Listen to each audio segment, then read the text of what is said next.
Abdelaziz Saki, secrétaire zonal à Mayotte de la CFDT Alternative Police. Bonjour. Bonjour. Alors, la grande opération de lutte contre l'insécurité, la lutte contre l'immigration clandestine, Wambushu, toujours pas confirmée officiellement par les autorités, devrait commencer dans 2 semaines. On voit en tout cas bien des signes de la mise en place de cette opération. Alors, si cette opération a lieu, dans quel état d'esprit se fera-t-elle aujourd'hui? Comment sont les policiers à Mayotte? Déjà, merci de me recevoir. Les policiers mahorais sont actuellement en attente de cette opération, si on peut dire ça comme ça, parce que bon, on a quand même une grosse venue de policiers et de gendarmes sur Mayotte qui vont quand même nous apporter un soutien opérationnel d'une envergure assez importante. Ça va nous permettre déjà de mettre des opérations coup de poing dans certaines zones où l'insécurité règne depuis plusieurs années maintenant, aussi pour la lutte contre l'immigration clandestine. Cette opération va pouvoir aussi faire comment dire, des coordinations entre différents services d'État. Et à savoir que Alternative Police CFDT est le seul syndicat depuis 2019 à demander ces opérations coup de poing. Donc on demandait, si rappelez-vous, Monsieur Andry, des SLIC, des opérations SLIC, hein, structures légères d'intervention coordonnée. Donc tout simplement, on demandait à ce que les policiers puissent travailler avec les gendarmes, la douane, les militaires, de façon à faire baisser cette grosse délinquance que nous subissons depuis plusieurs années sur Mayotte. Donc là, on a l'opération Mwambouchou qui arrive, on l'attend avec impatience, ainsi que tous ces renforts de collègues prévus. Alors, entre-temps, il y a 12 policiers du RAID qui ont été installés et qui sont constamment présents dans le département. Leur installation donc, a été officialisée il y a quelques semaines. Comment est-ce que cela a été vécu au sein de la police nationale? Est-ce que vous considérez ça comme un vrai renfort ou quelque chose qui est là et Mm. qui risque de ne pas vraiment avoir son utilité. Déjà, un renfort est un renfort. Déjà, la venue du raid est quelque chose que l'on doit saluer, bien évidemment. Ce sont des policiers surentraînés avec des équipements opérationnels que nous, policiers, on va dire, de la sécurité publique ou de la police aux frontières, n'avons pas. C'est un renfort qui est important. Ça, je veux bien le concevoir. Maintenant, là où on va mettre, comment dire, la lumière sur cette part d'ombre, c'est combien de temps? Mhm. Ou du moins, comment est-ce qu'on va pérenniser ce renfort? Est-ce que c'est un renfort temporaire? Parce qu'à savoir que ce sont des policiers qui font des permanences. Ce ne sont pas forcément des policiers du raid affectés définitivement sur Mayotte, mais ce sont des permanences. On va voir, Vous souhaitez qu'il soit installé définitivement à Mayotte? ce serait déjà pas mal. Ce serait déjà pas mal d'avoir comment dire, ce genre d'opérateurs professionnels sur Mayotte. Maintenant, là où il faudrait aussi, c'est la formation des différents services de police que vous avez déjà implantés sur l'île, avec de l'armement, on va dire, adéquat. L'armement se fait assez vieillard, si je peux me permettre de dire ça sur les ondes, mais va falloir, comment dire, se mettre à jour au niveau déjà au niveau des techniques d'intervention, parce qu'il faut savoir que les délinquants commencent à évoluer dans leur manière de faire, et ensuite de ça, nous, en tant que policiers de terrain, nous faire évoluer, entre guillemets, avec des formations et de l'armement qui est beaucoup plus adéquat que ce que nous avons actuellement. Alors, pendant un certain temps, Mayotte avait un très grand problème d'insécurité. On se rappelle de la période où il y avait même chez les policiers une espèce de lassitude. Vous demandez plus d'hommes, vous demandez des renforts, vous demandez plus de matériel. On a vu la visite de plusieurs ministres ici, dont le ministre Darmanin par 2 fois en une courte période. Il y a eu le garde des Sceaux également qui était à Mayotte. Est-ce que cette opération Wambushu, c'est la réponse que vous attendiez? C'est une des réponses que nous attendions. Après, à vous entendre, quand vous nous dites on attend des renforts, du matériel, on a l'impression d'être un peu le petit enfant du service d'État qui réclame beaucoup de Dans le cadeaux. contexte Mais le où on problème, était, ouais, c'est... bien évidemment, ça fait un Mhm. peu, ça fait un peu beaucoup, mais je vous assure que Mayotte en a besoin. On a vraiment besoin déjà pour faire baisser toute cette délinquance. Maintenant, on a eu l'arrivée du ministre en décembre. Euh, Par rapport à ce que vous nous demandiez, si on attendait vraiment cette opération, oui, on l'attendait depuis bien longtemps. Là, dernièrement, si je peux me permettre de placer quelque chose, Monsieur Andry, si vous me laissez le temps, grâce à la venue, depuis la venue du ministre de l'Intérieur en décembre, nous avons vu Monsieur le maire de Mamoudzou, Mhm. qui nous a reçus parce qu'avec notre syndicat, avec notre bureau syndical et le bureau national, nous avions, comment dire, recensé les collègues mahorais, policiers en métropole, volontaires à venir nous prêter main forte ici, mais de façon, on va dire, pérenne, de façon définitive. Ce sont des policiers professionnels, titulaires, qui sont sur Paris ou en province, qui veulent revenir ici pour lutter contre cette délinquance. Ces effectifs-là, on en a recensé plus d'une trentaine. Les rapports, on les a remis en main propre à monsieur le maire, qui s'est engagé à les remettre directement à monsieur Darmanin. Et ça a été chose faite. Monsieur Darmanin a répondu dernièrement à monsieur le maire, disant que les rapports qui lui ont été remis en main propre par monsieur le maire ont été remis directement au directeur général de la police nationale. Maintenant, nous, au niveau syndicat à Mayotte, on a fait notre boulot. Ce sera à notre bureau national de mettre, comment dire, le nez dedans, de façon à voir si il y a un suivi, de façon à faire venir ses collègues et avoir des renforts, on va dire, pérennes. Et parce qu'une fois l'opération finie, on ne sait pas ce que ça va devenir. Justement, pour vous, c'est très important que ce soit des policiers mahorais qui viennent sur le terrain pour continuer le travail, puisque on sait que cette opération va finir Mm. après une période. Alors, on ne sait pas encore ce qui va se passer, mais vous avez, vous, des craintes sur l'après Umbushu? Bah, évidemment, on connaît un peu la, comment dire, le climat qu'il y a ici sur l'île. Une fois que vous avez des opérations ponctuelles, vous savez qu'après, vous avez forcément une réponse des, comment dire, des contrevenants d'en face. Là, on va avoir une grosse opération, il va y avoir de la lutte contre l'antidélinquance, il va y avoir de la lutte contre l'immigration clandestine, contre les logements insalubres. Les personnes que l'on va décaser, il va falloir les reloger, ça va créer comment dire, des climats sociaux, des tensions sociaux, pardon, plus fortes que d'habitude, on va dire, parce que bon, c'est quand même une opération de grande envergure et sans précédent, bien évidemment. Donc on s'attend, nous, policiers de Mayotte, on se demande ce que ça va devenir à l'issue de cette opération. Est-ce que le CAM sera revenu? Est-ce que au niveau de la logistique, tout sera fait correctement? Ou est-ce que tous nos collègues qui vont arriver en renfort, toute la logistique qui sera sur place pendant l'opération une fois partie, ben on va nous laisser comme ça avec le restant de la fête. Une fois que la fête est finie, ça va nous nettoyer, quoi. Donc là, la question, on va dire, pour l'instant, je peux pas vous répondre, mais on fera vraiment très attention à ça. Hem, alors vous aurez également, à faire face, parfois à de la délinquance, une délinquance que, peut-être, les policiers, les gendarmes qui viendront en renfort ne connaissent pas vraiment puisque, Déjà, ouais. ce sont parfois et souvent des groupes de mineurs, parfois armés de pierres, de machettes,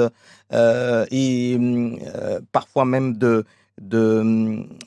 comment on appelle ça? Cocktail De Molotov. cocktails Molotov. Voilà.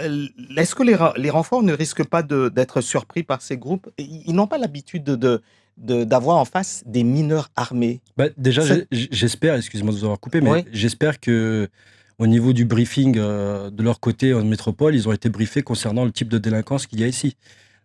C'est vraiment une délinquance assez exceptionnelle. Quand vous avez en face des mineurs, comme vous le citiez, avec des chambeaux, vous n'avez pas la même réaction euh, que vous devriez avoir face à un adulte avec le même type d'arme. En Mhm. face, vous avez un enfant qui n'a pas forcément de logique. Donc la réponse doit être quand même adaptée.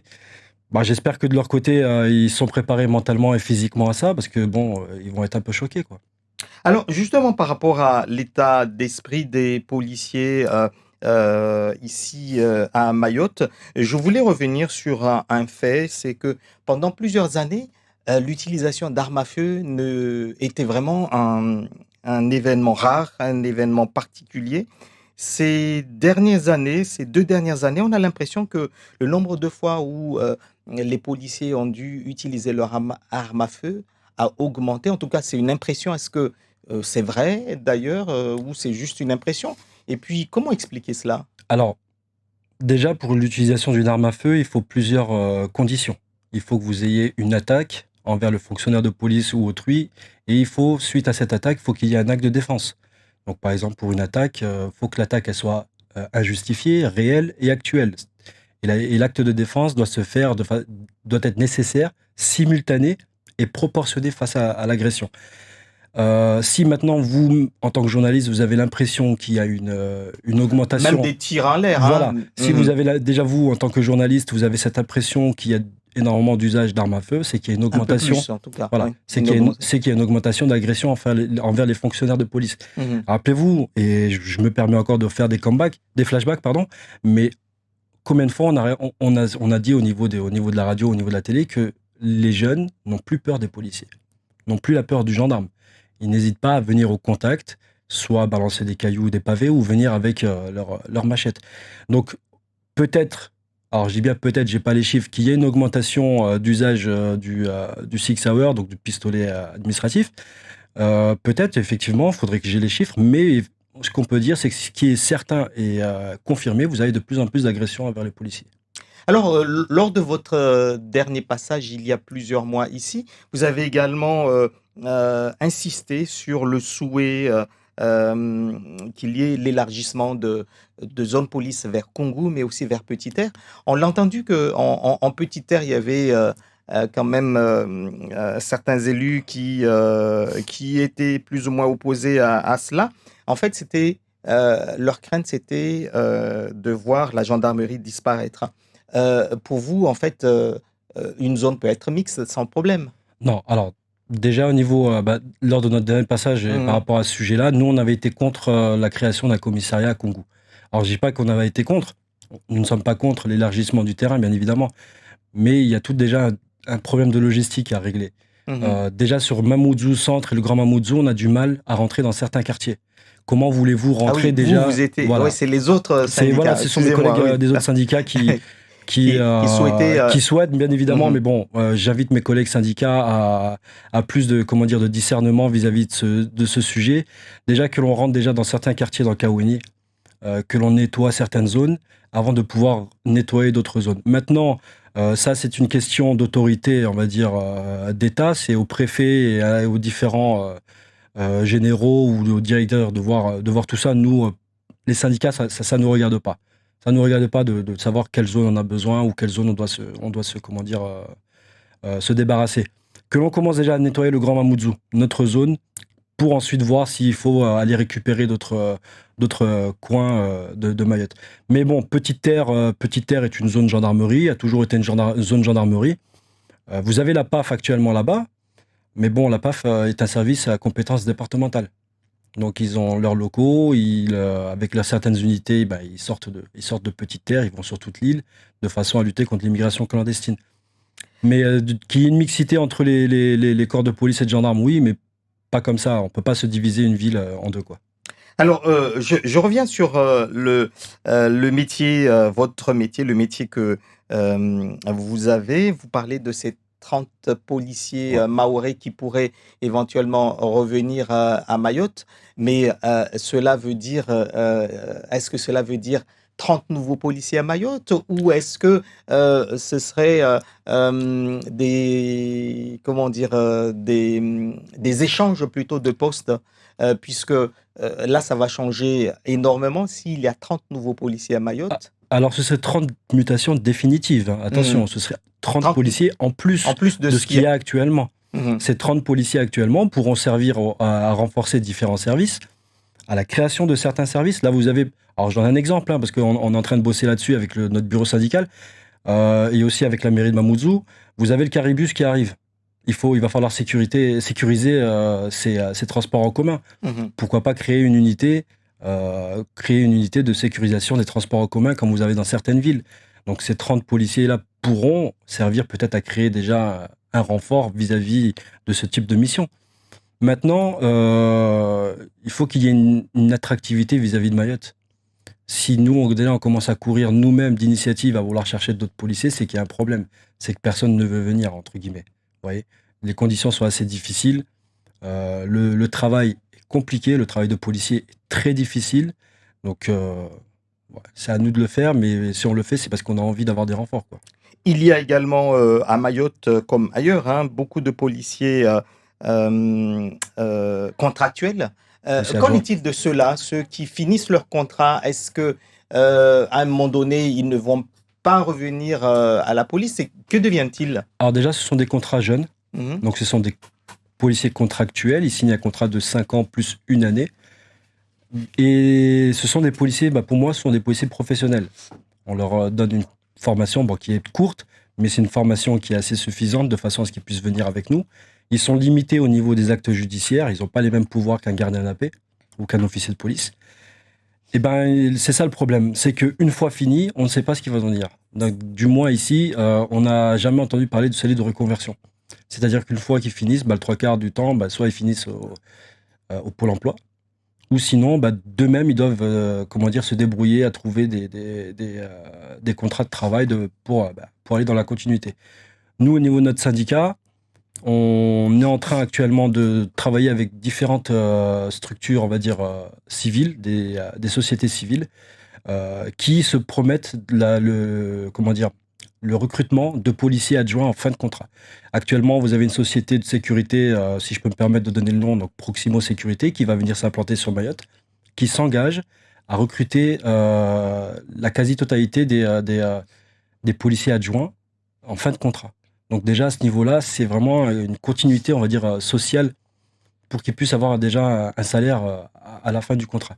Ensuite, concernant les policiers adjoints, vous avez quand même une discrimination, on va dire, salariale. Ce sont des policiers qui sont payés entre 1200 et 1300 euros maximum par mois. Vous avez une indexation de 40% normalement sur Mayotte, et ces policiers ne font pas l'objet de cette indexation. Donc c'est un statut qui est vraiment précaire, que ce soit au niveau de travail ou au niveau financier. Donc nous, au niveau de notre syndicat, et j'appelle mes collègues des autres syndicats à plancher là-dessus, ensemble, de façon à ce qu'ils puissent déjà avoir un salaire, on va dire, convenable. D'accord? Et ensuite, à la fin, pourquoi pas une reconversion convenable si malheureusement ils ne réussissent pas les différents concours pour entrer dans la police.